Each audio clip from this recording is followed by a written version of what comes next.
so tell me a little bit about where we are in the house and the clocks in this room. Well, this is my living room, and of course this video is on the fly, so we didn't get a chance to clean up and make all these tick and whatever. But this is our grandfather clock. It's kind of cool.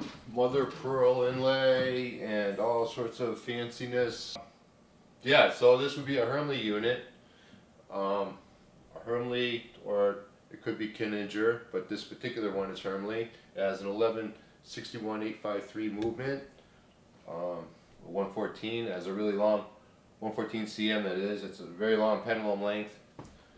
This particular one is a lyre pendulum with a 10.5-inch bob and twisted rods.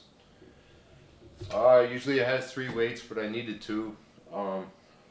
Yeah, so the fat 60 mil wide weights.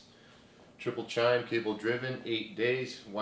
Theoretically wind it once a week before church, and then a day if you forget. That's why it was 8 days. Triple chime selection at 3 o'clock. Sweep second hand, 11 by 15.5 inch phase of the moon dial.